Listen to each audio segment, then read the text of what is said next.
Quand vous ouvrez les yeux, vous avez une Kalachnikov qui est pointée sur vous, et le type vous dit « si tu te relèves pas, je te tue ». Oui, tout à fait. Mais ça, il me disait tous les jours. Tous les jours.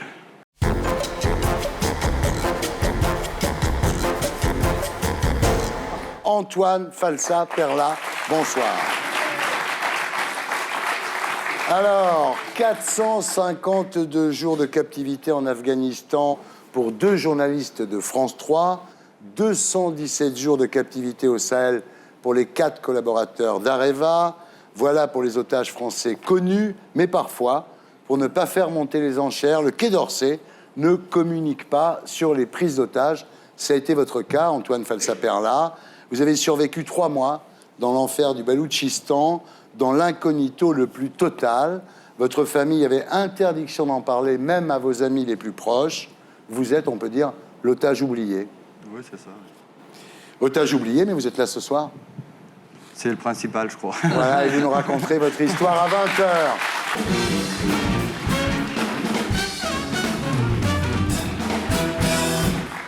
Antoine, rebonsoir. Vous êtes né le 29 mai 1968 à Ambérieux, en Bugey, dans l'Ain.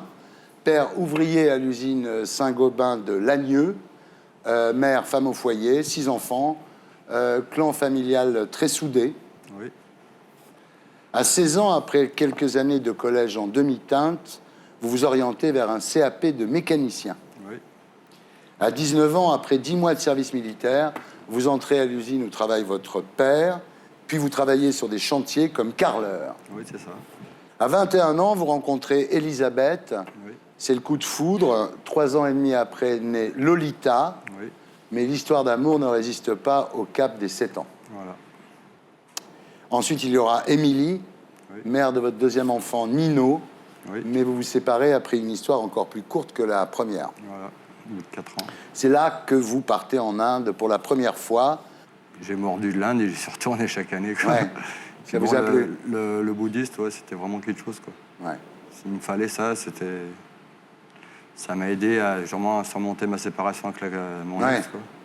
Alors, le premier voyage en Inde, vous le faites au monastère de Kordong. Oui. Et là, vous participez au rituel des 111 111 lampes.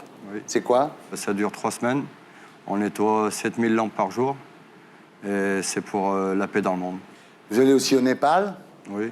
Et puis vous rentrez, avec une envie, y retourner le plus vite possible. Vous bossez dans l'intérim. Oui. Et 1 an après, vous repartez en Inde. Voyage après voyage, vous apprenez votre métier de routard, à commencer par la prudence. Et pourtant, 5e voyage en Inde en décembre 2008, au Rajasthan.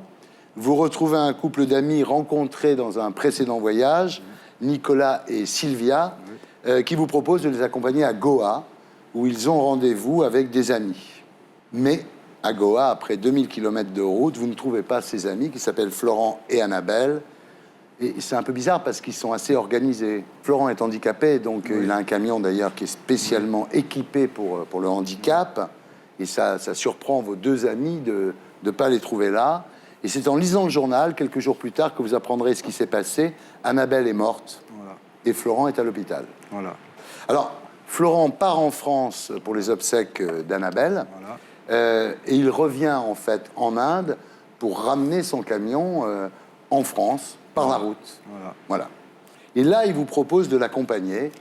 Bon, moi, j'ai toujours été allé... Je suis parti toujours en Inde en avion. Je dis, pour une fois, je peux la faire par route, ben, je vais le faire. Pour moi, ça pourrait être plaisant, quoi. Quelques temps plus tard, donc vous partez de New Delhi, vous, Florent, donc l'handicapé, Nicolas et Sylvia, vos 2 copains, dans 2 camions qui ont été révisés. C'est un road trip à travers le Rajasthan, le Pakistan, l'Iran, enfin voilà. Donc vous mettez cap à l'ouest. 12 000 kilomètres. Alors le voyage au début se passe très bien, c'est magnifique. Oui, super. L'Himalaya vu du Pakistan, c'est magique. c'est magique, ouais, c'est très beau. C'est très beau. Et puis vous arrêtez dans les petits boui-boui au bord de la route pour déjeuner, pour dîner, enfin Voilà. c'est agréable. Oui, tout à fait. Jusqu'à là, ça allait. Vous allez à Islamabad, la capitale du Pakistan. Là, vous êtes obligé d'attendre 3 semaines pour avoir votre visa iranien. Oui. Et finalement, vous partez pour Quetta, Oui. qui est la capitale du Baloutchistan. Le Baloutchistan, c'est pas un pays, hein, c'est une région. C'est une province. Voilà, une province qui est à la frontière de l'Iran, de l'Afghanistan et du Pakistan. Voilà, ouais. Des zones un peu bizarres quand même. Pour moi-même, en toute franchise, je ne voyais pas du tout un danger dans Ouais. ces pays-là, quoi. Ouais.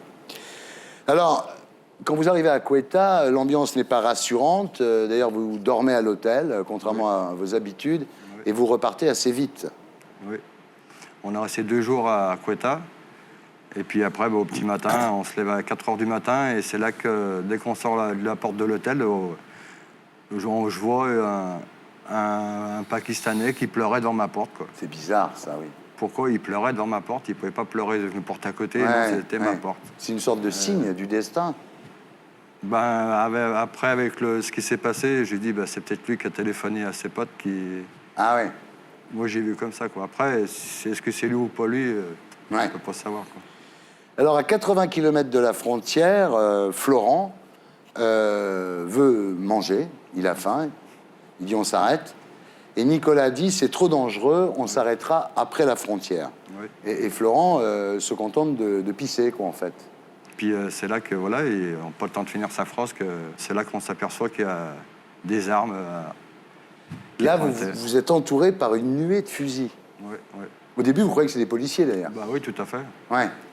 Parce que moi, j'ai dit que c'était des policiers. Et Florent, il m'a dit non, faut pas ouvrir et tout. Je dis, si on n'ouvre pas, ils vont l'ouvrir, la porte.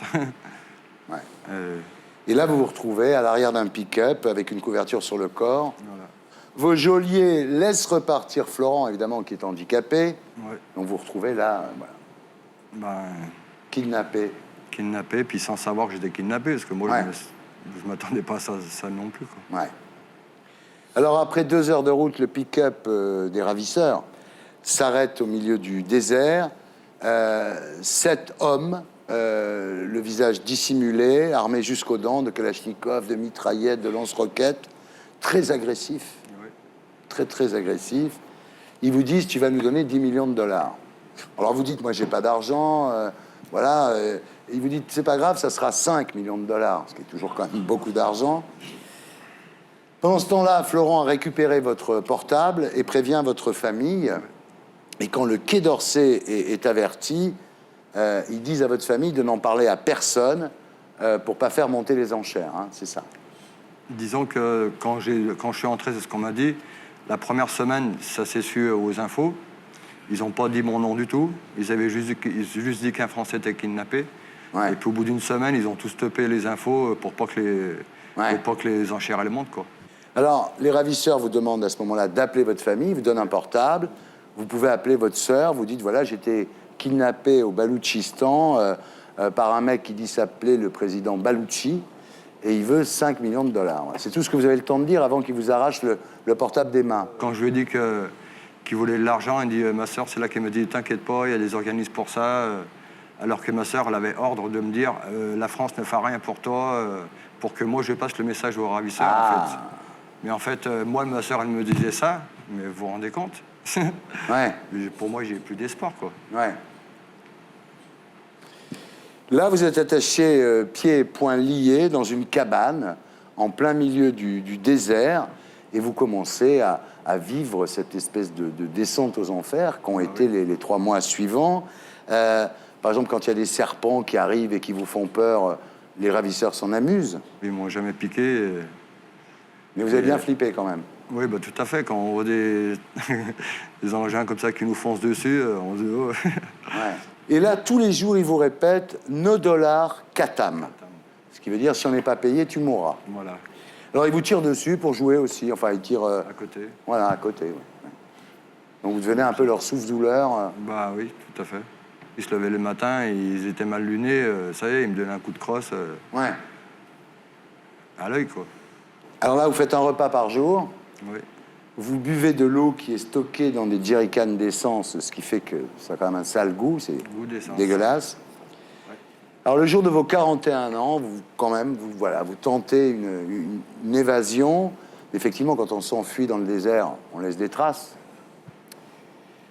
Ils vous rattrapent. Mais là, vous manquez pas d'humour, vous leur dites, j'étais parti chercher des clopes. Oui. J'ai dit, le plus beau cadeau que je peux me faire, c'est partir de là, quoi. Ouais. Et j'avais que les mains tachées, des chaussures trop petites, quoi. Ah oui, vous avez donné des chaussures 3 tailles trop petites. c'est Voilà, vrai. ouais. Et du coup, je prends la fuite, je pars. Ouais. Et je commence à courir. Au bout de 3 minutes que je cours, j'avais déjà une soif. Dans le désert à 50 Ouais, degrés, ouais. c'est pas évident, quoi. Donc je reviens sur eux. Et je dis, je suis foutu, hein, je reviens, de toute façon, et j'avais pas le choix. Et du coup, quand je suis revenu sur eux, ils me disent cello, ça veut dire partir. Et je fais non, market, cigarette. puis bon, et c'est là, voilà, je l'ai payé, quoi, ça. Ouais. Alors les représailles sont terribles. Hein. Déjà, vous êtes obligé d'aller pieds nus jusqu'au campement. Ils m'ont enlevé les chaussures, ouais. C'est chaud. Ça me brûlait les pieds, quoi. Ouais. Ensuite, ils vous enlèvent votre t-shirt. Ils vous traînent nus sur le sable brûlant. Voilà, ouais. Ils vous rouent de coups jusqu'à vous casser une côte. Ouais. Un coup de pied dans les côtes, ça va vite, quoi. Ouais. Et là commence cette longue marche vers les montagnes où ils veulent aller se cacher. Alors, ils vous transforment en mulet, là. Moi, je portais déjà les gros sacs de farine. Ouais. Il faisait bien presque 20 kilos, je pense. J'avais 4 bidons de 5 litres attachés autour du ventre, d'eau. Ouais. Donc, ça fait vite du poids, quoi. Alors en plus, comme les chaussures sont trop petites, vous avez les pieds en sang, Voilà. vous avez du mal à avancer, Oui, et ils vous font marcher 10 heures par jour. à peu près, oui. Alors un jour, vous craquez complètement, ce qui est compréhensible, vous pleurez, et quand vous ouvrez les yeux, vous avez une Kalachnikov qui est pointée sur vous, et le type vous dit, si tu te relèves pas, je te tue. Quoi. Oui, tout à fait. Oui. Mais ça, ils me disaient tous les jours. Tous les- Ça, c'était pas, il n'y a pas eu un jour où ils m'ont pas dit, ils m'ont pas menacé de mort. Ça, c'est... À plusieurs reprises, vous tentez de vous jeter dans le vide pour vous suicider, et chaque fois, ils vous rattrapent et ils vous corrigent. Oui. Parce que pour eux, j'étais leur monnaie d'échange, donc Ouais. j'avais pas le droit, ils ne pouvaient pas me perdre comme ça. Ouais. Quoi. Donc vous étiez prêt à mourir à ce moment-là. Ah oui, tout à fait. Ouais. J'en ai marre de souffrir comme ça. Quoi. Alors finalement, on ne sait pas pourquoi, vous serez remis aux autorités pakistanaises, puis à l'ambassade de France. Alors au retour à Roissy, les agents du Quai d'Orsay vous font éviter les journalistes. Personne n'est au courant, évidemment, puisque votre famille n'avait pas le droit d'en parler. Certains de vos amis n'y croient pas, ils sont même allés voir sur Internet si c'était vrai. Et puis le pire, c'est pas ça, c'est qu'en fait, quand vous essayez d'en parler, personne vous écoute, en fait. Si vous essayez d'en parler un moment avec votre sœur, qui se met à pleurer tellement c'est dur, quoi. Parce qu'en fait, moi, après, il y a des trucs que actuellement, ni vous, ni personne ne saura ce qui s'est passé, des choses qui m'ont fait là-bas, quoi. Pour éviter que les personnes se disent, quand même, quoi. Surtout ma mère, quoi, qui s'est dit au bout de 3 mois, s'il ne rentre pas, elle se laissait mourir elle aussi. Ah, ouais. Et donc il y a tout ça qui, quand je suis rentré, c'était quelque chose, quoi. Et actuellement, voilà, je peux pas dire des trucs à ma famille, puisque... Ils vous regardent là ce soir, j'imagine. Oui, je pense Qu'est-ce que vous tous. auriez à leur dire là? Je les aime tous, Ouais. et que c'est sûr que s'il n'y aurait pas eu déjà ma grande sœur, Sylvana, elle, qui s'est occupée de tout, quoi, qu'elle est au contact tous les jours avec le Quai d'Orsay, quoi. Pendant 3 mois, avec M. Bernard Kouchner aussi. J'ai entendu que vous êtes allé au bureau du Quai d'Orsay. Enfin, je ne sais pas trop comment c'est passé, mais je remercie aussi la France qui m'a sauvé de cette histoire. Et que quand j'étais là-bas, attaché par terre sur des cailloux, enchaînés et tout ça, je me disais, mais Sarkozy, donne l'argent, je te rembourse quand je rentre. C'était ma promesse, ça. Et vous savez que pour moi, j'étais prêt à faire un crédit sur 3 vies, quoi. Il n'y a pas de problème, quoi. Mais est-ce que vous savez si finalement une rançon a été versée? Soi-disant, non. Bernard, il y a des otages comme ça, dont on ne nous parle pas à nous. Ce qu'il faut savoir, c'est que la France, contrairement à l'immense majorité des pays, fait tout ce qu'elle peut pour sortir les otages. Que ça se fasse dans la publicité, dans le vacarme, dans l'information ou secrètement. Mais il est vrai que le monde est dangereux, même pour les touristes, même pour les bouddhistes, même pour les gens qui marchent dans la montagne. Alors aujourd'hui, vous êtes carreleur. Oui. Hein, vous êtes toujours à Ambérieu, en Bugey. Et alors, ce qui est extraordinaire, c'est que votre adresse, c'est 47 rue des Otages. C'est bien mon adresse. Oui. C'est incroyable. Prédestination terrible. Bah ouais. En tous les cas, vous êtes là. Oui, On est ravis. merci. Et pour être sûr de ne rien rater de Inarditube, abonnez-vous et mettez un pouce bleu.